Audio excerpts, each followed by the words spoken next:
오늘 우리가 읽은 이 시편, 이 말씀은 기본적으로 하나님이 자기 자녀들에게 주시는 계시의 말씀입니다. 이 말씀이 시편이라고 이렇게 불리는 이유는 이 말씀이 시의 형식으로 이렇게 주어졌기 때문에 그렇습니다. 하나님은 이 시편이라는 이 성경을 다윗을 비롯한 여러 인간 저자를 통해서 기록하시면서 그 말씀에 또 그 인간 저자들의 어떤 특성도 묻어나게 하시면서도 또 그 가운데서도 하나님의 계시의 말씀이 오류 없이 온전히 담기도록 비밀하게 역사하셨습니다. 이것을 성경의 영감이다라고 이렇게 말합니다. 시편은 하나님이 자기 자녀에게 주시는 말씀으로서 동시에 그 자녀가 하나님 앞에 드리는 고백이요 또 찬양이요 또 간구입니다. 그러므로 이 시편을 참되게 고백할 수 있는 사람은 바로 하나님의 자녀들밖에 없고, 또 이 시편에는 하나님과 그의 자녀들 간의 이 관계가 이미 전제가 되어 있습니다. 이 관계는 하나님이 그리스도 안에서 바로 세우신 그 언약에 따른 것인데, 그 언약의 내용은 이렇습니다. 나는 그들의 하나님이 되고 그들은 나의 백성이 될 것이다 라는 것입니다. 이렇게 하나님의 아들 예수 그리스도를 믿는 자는 하나님이 세우신 이 언약, 새 언약에 들어가게 됩니다. 그래서 그리스도를 믿는 우리는 이 언약으로 말미암아 하나님의 자녀가 지금 된 것입니다. 언약의 신실한 하나님은 우리의 하나님으로서 신실하게 우리를 다스리셔서 우리가 하나님의 백성, 하나님의 자녀로서 온전히 살며, 그리고 우리가 장차 그 영광에 들어가도록 영원토록 하나님은 그렇게 역사하십니다. 우리는 그리스도 안에서 이런 하나님의 은혜를 힘입어서 하나님의 자녀로서 그 약속된 영광을 소망하며 또 하나님께 지금 삶의 예배를 올려드리고 있습니다. 하나님의 자녀가 이렇게 그리스도 안에서 이 하나님의 은혜로 이 믿음의 역정을 지금 달려가고 있는 것입니다. 하나님은 이러한 자기 자녀들의 이 믿음의 역정을 돕고자 주신 말씀이 바로 이 성경인데, 하나님은 이 성경에 특별히 또 시편 말씀을 통해서 하나님의 자녀인 우리가 하나님께 하나님의 그 영광을 알아서 그 하나님께 대한 믿음을 고백하게 하시고, 또 이 말씀을 통해서 우리가 그 하나님의 영광을 찬양하게 하시며, 또 이 말씀을 통해서 그 신실하신 하나님을 의지하며 그에게 우리의 모든 연약함을 다 이렇게 간구하도록 하나님은 말씀을 통해 가르치십니다.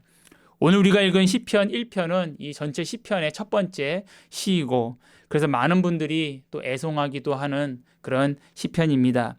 이 시편은 다음과 같은 말씀으로 시작합니다. 바로 복 있는 사람은 입니다. 시편과 이 전체 성경에서 이 복이 있다라는 말, 이 말은 굉장히 많이 등장합니다.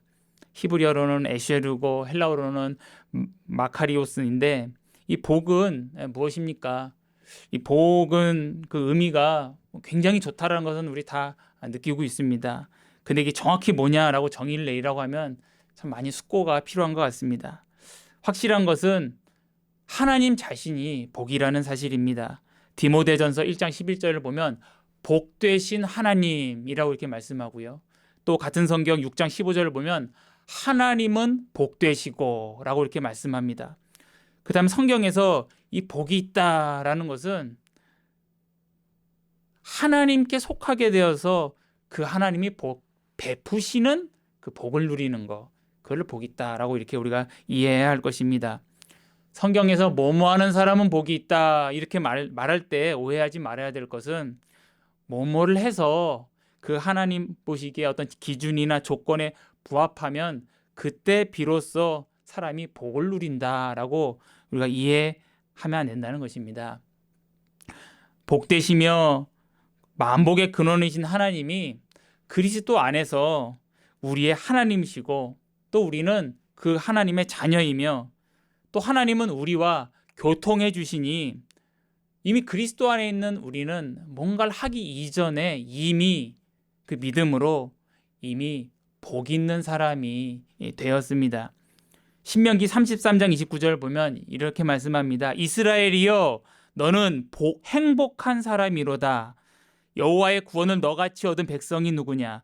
그는 너를 돕는 방패시요 내 영광의 칼이시로다. 내 대적이 내게 복종하리니 내가 그들의 높은 곳을 밟으리로다 라고 말씀합니다. 이스라엘이여 너는 행복한 사람이로다 라고 합니다. 그래서 행복한이라는 히브리어가 오늘 우리가 읽은 시편 1편 1절에 복 있는과 같은 단어입니다. 하나님이 이스라엘의 그 복이 되어 주심을 오늘 말씀하는 것이 방금 전에 우리가 읽은 신명기 말씀인데요. 이스라엘이 대체 뭘 했길래 하나님이 그들에게 행복한 사람 또는 복 있는 사람이 되게 하셨습니까? 한 게 없습니다. 신명기 7장 6절 8절을 제가 또 읽어보면 너는 여호와 내 하나님의 성민이라. 내 하나님 여호와께서 지상 만민 중에 너를 자기 기업의 백성으로 택하셨나니 여호와께서 너희를 기뻐하시고 너희를 택하심은 너희가 다른 민족보다 수요가 많기 때문이 아니니라. 너희는 오히려 모든 민족 중에서 가장 작으니라. 여호와께서 다만 너희를 사랑하심으로 말미암아 또는 너희 조상들에게 하신 맹세를 지키려 하심으로 말미암아 자기의 권능의 소유로 너희를 인도하여 내시되 너희를 종되었던 집에서 애굽 왕 바로의 손에서 속량하셨나니라고 했습니다. 그러니까 하나님께서 이스라엘 백성을 택하셨는데 그 택하심은 이스라엘 백성이 어떤 능력이 있어서 수요가 많고 하나님 보시기에 정말 탐스러운 민족이다라고 하셔서 택하신 것이 아니라 말씀 보니까 다만 너희를 사랑하심으로 말미암아 이렇게 말씀합니다. 내가 그냥 너희를 사랑해서 택하였다라고 하고요. 두 번째로는 너희 조상들에게 한 맹세를 지키려고 너희를 택했다 이렇게 말씀하는데요. 이 너희 조상들의 그 맹세를 지킨다는 것도 그 소급해 올라가면 결국 하나님의 사랑 때문입니다. 왜냐하면 이스라엘의 백성의 조상들이 누굽니까? 아브라함, 또 야곱, 또 이삭인데요. 그들은 어떤 사람들입니까? 하나님의 택하심, 무조건적인 그 사랑으로 택하심을 받은 사람입니다.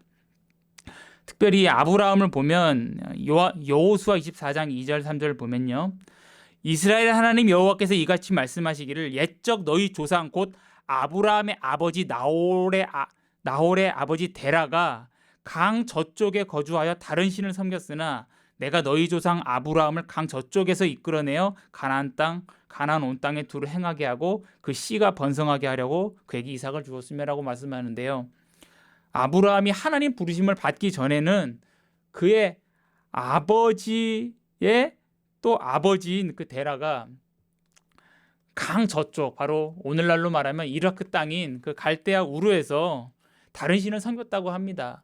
그리고 성경에는 아브라함이 그때 하나님 보시기에 어떤 선을 행했다는 기록이 전혀 없습니다. 어쩌면 아브라함도 그 아버지를 따라 우상을 섬기는 자였을 수도 있습니다. 그런데 하나님이 어느 날 아브라함에게 나타나셔서 복을 주시겠다고 부르신 것입니다. 그러니까 우리가 잘 아는 창세기 12장 1절에서 3절 말씀입니다. 말씀을 읽어보면 여호와께서 아브라함에게 이르시되 너는 너희 고향 친척과 아버지의 집을 떠나 내가 내게 보여줄 땅으로 가라. 내가 너를 큰 민족을 이루고 내게 복을 주어 내 이름을 창대하게 하리니 너는 복이 될지라. 너를 축복하는 자에게 내가 복을 내리고 너를 저주하는 자에게 내가 저주하리니 땅의 모든 족속이 너로 말미암아 복을 얻을 것이라 하신지라 라고 말씀합니다. 아브라함은 하나님의 이렇게 무조건적인 선택을 받고 하나님의 무조건적인 사랑으로 말미암아 복되신 하나님의 부르심을 받은 것입니다. 또한 하나님은 이 무조건적인 사랑과 이 선택의 연장선상으로서 아브라함의 후손인 이스라엘도 그 복된 백성으로 부르신 것입니다. 오늘날 그리스도 안에 하나님의 자녀인 우리도 마찬가지입니다. 우리가 그리스도 밖에 있을 때는 내가 그리스도를 믿기 전에는 하나님 보시기에 무슨 선한 것이 있어서 하나님이 우리를 불러주신 것이 결코 아닙니다. 바로 하나님의 무조건적인 선택, 무조건적인 사랑일 뿐입니다. 하나님은 그리스도 안에서 우리를 하나님의 자녀로 택하시고 때가 참에 불러주셔서 그리고 오늘날 그리스도 안에서 내가 나 되게 하신 것은 바로 전적인 하나님의 은혜로 된 것입니다. 고린도후서 5장 10절 말씀과 같습니다. 그렇게 하나님은 그리스도 안에서 이렇게 무조건적인 선택과 이 사랑으로 말미암아 우리를 하나님의 자녀로 삼아 주셔서 우리가 하나님은 우리의 하나님이 되어 주시고 그리고 우리는 그리스도 안에서 복 있는 사람이 되게 해 주셨습니다. 그래서 이 은혜를 알면 그리스도인은 교만해질 수 없고 오히려 겸손해집니다. 즉 그리스도인은 자기 자신을 실제보다 높이지 않고 있는 그대로를 보고자 합니다. 그래서 그리스도인의 제일 덕목을 겸손이다라고 이렇게 말씀합니다. 그리고 또한 그리스도인은 하나님의 은혜를 알면 하나님께 감사와 찬양을 올려드리지 않을 수가 없게 됩니다. 내가 행한 것 없이 하나님이 나를 선택하여 주셨으니, 그리고 나에게 이런 은혜를 베풀어 주셨으니, 내 하나님이 되어 주셨으니 감사가 나올 수밖에 없고 찬송이 내 심령에서 터져 나올 수밖에 없습니다. 그래서 그리스도인은 항상 기뻐하고, 데살로니가전서 5장 16절 말씀이죠. 또 범사에 감사합니다. 동일한 18절 말씀입니다.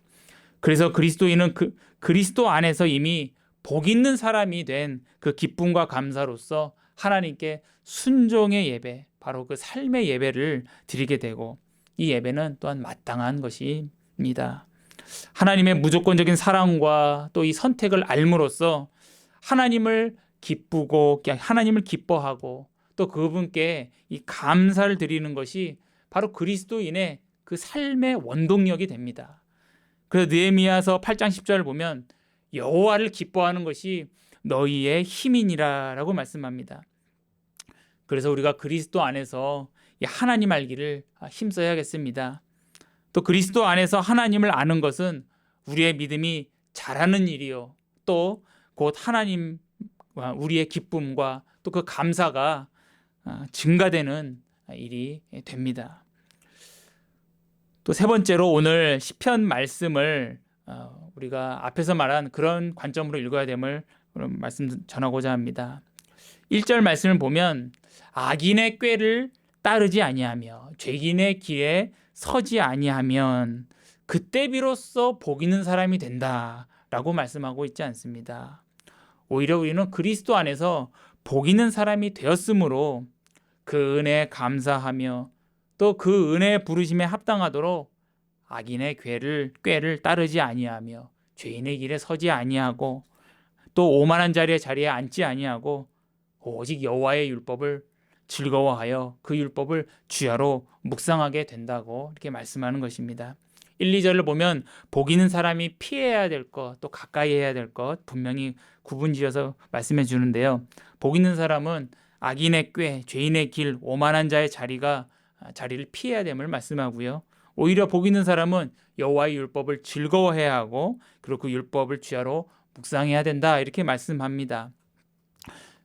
이런 말씀은 아마 초등학교 1학년 교과서에도 나올 만큼 이 말씀이 나온다는 게 아니고요. 옳은 길, 의로운 길, 이것은 누구나 어린아이도 알 만큼 당연한 것으로 여겨지지만 실제로 이러한 삶을 실천하는 사람은 찾기가 쉽지가 않습니다. 멀리 갈 것도 없이 당장 나 자신만 돌아봐도 악인의 꾀, 그리고 죄인들의 길, 오만한 자의 자리, 이 유혹이 수시로 내 마음속에 들어오는 것을 내가 느끼고 있습니다. 그리고 심지어 나도 어느덧 그런 것들에 가담하면서도 무감각해지는 것을 나 스스로도 알 때가 있습니다. 이처럼 이 세상에는 여러 악이 있습니다. 그 악을 행하는 자를 오늘 본문에서 악인들이라고 말씀합니다. 그 악은 또 하나님께서 자신의 율법으로서 죄로 정하셨기에 그 악인들은 곧 죄인입니다. 이러한 죄악인은 자기 생각과 자기 언행이 스스로 옳다고 여기고 그래서 하나님을 무시하고 자기가 하나님의 자리에 앉아있기 때문에 그래서 오늘 말씀대로 그들은 또한 오만한 자들입니다. 즉 하나님이 없으면 즉 복 없는 사람은 정말 심하게 말하면 저주 아래에 있는 사람인데 이런 사람의 삶은 오늘 본문처럼 악과 죄와 오만함입니다. 근데 이런 것들을 이미 하나님이 복되게 하신 사람에게는 합당하지 않다라고 오늘 말씀해 주고 있습니다. 그러므로 거룩하고 의로우며 선하신 그 하나님은 자기 백성, 자기 자녀의 그 거룩하고 의롭고 선한 삶을 위해서 자기의 그 거룩하고 의롭고 선한 율법을 주시는 것입니다. 율법은 하나님의 말씀으로서 하나님의 백성을 위한 삶의 규범입니다. 하나님의 자녀는 그리스도 안에서 이미 복 있는 자입니다. 또한 동시에 영생을 누리는 자이므로 그리스도가 십자가에서 다 이루신 그 율법은 더 이상 우리에게 그 사망으로서 정죄하지 하거나 위협하지는 않습니다. 오히려 그 율법은 하나님의 자녀가 하나님의 은혜로 말미암아 준수해야 될 거룩하고 의롭고 선한 삶의 규범입니다. 그래서 그리스도 안에서 하나님의 자녀는 그 하나님의 은혜를 힘입어서 하나님의 은혜로 말미암아 이 율법을 준수함으로 하나님께 삶으로 예배를 드리게 되고, 또 하나님의 은혜로 드리는 그 순종을 하나님은 또한 그에 대한 상급도 주십니다. 율법은 하나님의 자녀가 따라야 될 삶의 규범일 뿐만 아니라 또한 믿어야 될 진리의 말씀이기도 합니다. 이 말씀은 하나님의 명령만 담긴 것이 아니라 하나님의 약속도 담겨 있어서, 그래서 그 약속은 그 명령하신 분이 그 명령을 이루신다는 그 약속이기에 그 명령은 무겁지 않고 달콤하게 됩니다. 우리 얼마 전에 담임 목사님 설교 말씀처럼 거룩하라 이렇게 명령하시지만, 또 하나님은 동시에 나는 너희를 거룩하게 하는 여호와니라 라고 약속의 말씀을 주십니다. 그러니까 너희 힘으로 한번 잘해봐라가 아니라 내가 너희를 그렇게 하도록 은혜를 베풀겠다. 그러므로 너희가 거룩하도록 하나님 앞에 너희 자신을 드려라. 그럼 하나님의 은혜가 있음을 이렇게 말씀하시는 것이죠. 그래서 이 말씀을 믿음으로 묵상하게 되면 그 말씀에 대한 우리의 믿음이 자라게 되고요. 그 약속에 대한 확신과 소망이 더 커지게 됩니다.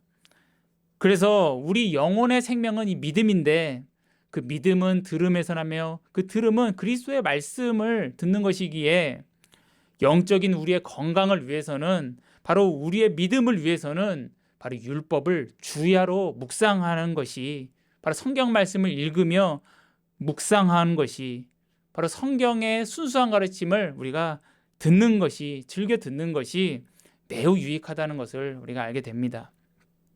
하나님의 자녀인 우리가 말씀을 기꺼이 가까이 하고 그리고 그 말씀에 따라 사는 것은 사실 우리의 자질로, 내 힘으로 되는 것이 아니라 하나님의 은혜로 되는 것입니다. 그러므로 하나님의 자녀인 우리가 그리스도 안에서 하나님께 그 은혜를 간구해야 됩니다. 그래서 기도하라가 있는 것입니다. 즉 그리스도의 이름으로 우리가 이제 기도를 해야 합니다. 그런데 그 은혜가 어느 하루나 어느 한 순간에만 필요한 것이 아니라 매일 우리는 하나님의 은혜가 필요하고요. 또 그것이 평생 하나님의 은혜가 우리는 필요합니다. 그래서 데살로니가전서 5장 17절에 쉬지 말고 기도하라 라고 말씀합니다.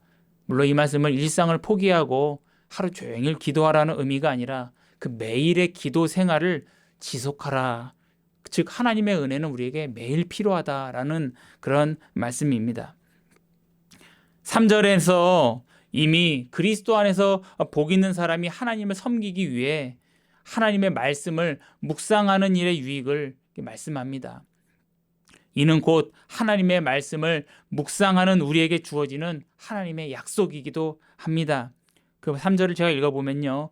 그는 시냇가에 심은 나무가 철을 따라 열매를 맺으며 그 잎사귀가 마르지 아니함 같으니 그가 하는 모든 일이 다 형통하리로다 라고 말씀합니다. 일 한마디로 말하면 그가 하는 일이 다 형통하게 된다, 이 말씀인데요. 그래서 형통하다라는 그 말은 우리 일반적인 의미는 어떤 일이 그 목적이나 의도대로 순조롭게 다 이루어지는 것, 그런 의미입니다. 하나님은 우리가 하는 일에 형통함을 주실 수도 있고요. 그러실 수 있고요. 그리고 또한 그런 형통함을 주십니다.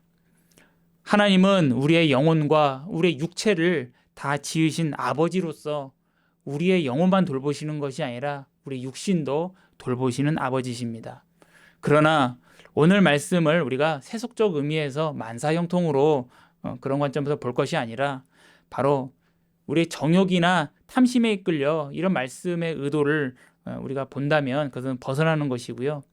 하나님은 영이시고 그리고 이 본질적인 것은 사실 영적인 것에 있습니다. 그래서 3절 말씀을 다시 한번 보면 3절 말씀은 이제 비유법으로 우리에게 말씀하셨습니다. 굳이 해석하자면 시냇가에 심겨진 나무는 바로 복 있는 사람, 바로 그리스도 안에서 하나님의 자녀된 우리를 가리킵니다. 그리고 그 나무가 심겨진 그 시냇가는 바로 하나님의 말씀인 그 율법을 의미할 수도 있고요. 또 더 궁극적으로는 사실 복 되신 하나님을 가리킵니다. 시냇가에 뿌리가 내린 그 나무는 그 시냇가로부터 그 좋은 것들, 모든 좋은 것들을 공급받고요. 그래서 잎사귀가 마를 이유가 없지요. 그래서 마땅히 열매 맺을 때가 되면 그 열매를 맺게 됩니다. 이처럼 그리스도 안에서 복 있는 사람은 바로 그리스도 안에서 하늘에 속한 모든 신령한 복을 하나님에게서 받게 되고요. 그리고 복 있는 사람답게, 나의 부르심답게, 하나님께서 나를 삼으신 그 신분답게 예배의 열매를 하나님께 드리게 되며 결국 영광에 이르게 됩니다.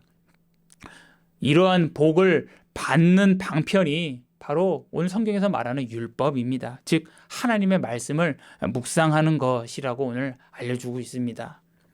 하나님의 말씀을 통해 하나님을 믿고 알게 되고요. 또 이 말씀을 통해서 그 하나님께 비로소 믿음이 생겨 그분께 간구하게 되고요. 그리고 비로소 그 간구에 따라 하나님으로부터 복을 누리게 되는 것입니다. 반면에 오늘 4절을 보면 악인들은 그렇지 아니하며 라고 말씀합니다. 오직 바람에 나는 겨와 같도다 라고 합니다. 악인들은 바람에 나는 겨와 같다. 이것은 시냇가에 심은 나무와 완전히 대조되는 이미지입니다. 시냇가에 심은 나무는 그 생명의 근원에 견고히 연합되어서 바로 뿌리를 그 시냇가에 깊게 뿌리 내려서 생명을 누리고 있지만 이 겨는 생명이 없는 껍데기 아닙니까? 이 생명 없는 겨는 그냥 정처 없이 바람에 따라 날아다닐 뿐이다 라는 것이지요. 한마디로 겨는 이미 죽은 것이고 생명 없는 것입니다. 이것이 바로 하나님 없는 자, 하나님이 생명이시니까 생명 없는 자, 그래서 하나님 말씀도 없는 자의 처지인 것을 오늘 이렇게 비유로서 말씀해 주고 있습니다. 이어서 간단하게 4절 5절을 보면은 4절에서는 악인에게는 견딜 수 없는 심판이 있다, 의로운 하나님의 심판이 있다 말씀하고요. 또 의인들의 회중에 들지 못하는 그런 소외됨이 있다 말씀합니다. 또 5절을 보면 하나님은 의인들, 바로 이 복 있는 사람들이죠. 이들의 길은 하나님이 인정하시지만 악인들의 길은 결국은 망한다라고 이렇게 말씀합니다. 복 있는 사람은 바로 5, 6절에서 말한 의인들입니다. 복 있는 사람은 복인들 사람이 바로 우리지요. 그리스도 안에서 우리인데 우리는 의로운 삶을 살아서 의인이다 이렇게 된 것이 아니라 그리스도를 믿어 그리스도의 의로 말미암아 하나님이 의롭다 여겨주시면서 그러므로 의롭게 살아라 라고 은혜로 또한 명령 받은 우리입니다. 우리는 의인의 여김을 받아서요 죄사함을 받았고요. 그리고 그 은혜를 하나님의 은혜를 힘입어 그 의인으로서의 부르심에 합당한 삶을 살도록 부르심 받았습니다. 그러므로 이 땅에서의 우리의 살면서 우리가 잠시 동안은 어떻게 보면 악인들의 꾀 또는 죄인들의 길 그리고 오만한 자의 자리 그렇게 사는 것이 좀 더 지혜롭게 보일 수도 있을 것입니다. 그러나 그것은 오늘 성경의 말씀에 따라 보면 잠시이고요. 그렇다 하더라도 그거는 이생에서 뿐이고요. 실제로 하나님 보시기에 그러한 삶은 오늘 말씀처럼 바람에 나는 겨와 같고 그리고 그것은 견디지 못할 심판과 소외를 당하게 되며 그리고 결국엔 망한다라고 우리에게 말씀합니다. 그러므로 그 길을 부러워하지 말고 여호와의 율법을 주야로 묵상하여 시냇가에 심은 나무가 뿌리를 더 깊게 내려서 그 양분과 생명을 누리듯이 우리도 하나님께 그 말씀을 통해서 하나님께 더 결속되어 하나님이 주시는 그 영생을 더 풍성히 누리며 그리고 그 열매를 오히려 또 하나님께 삶으로 올려드려 상급받는 우리가 되기를 오늘 성경이 우리에게 말씀하는 것입니다. 이러한 복이 우리 모두에게 있기를 바랍니다. 기도하시겠습니다. 거룩하고 자비로우신 하나님 아버지, 저희가 그리스도 안에서 하나님으로 말미암아 이미 복 있는 사람으로 하나님 저희를 불러주시고 또 실제로 복을 내려주시고 그렇게 세워주심을 감사드립니다.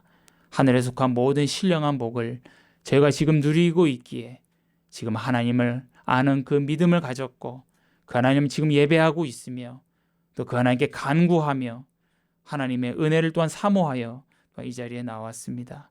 저희를 복 있는 사람 불러주시니 감사드립니다.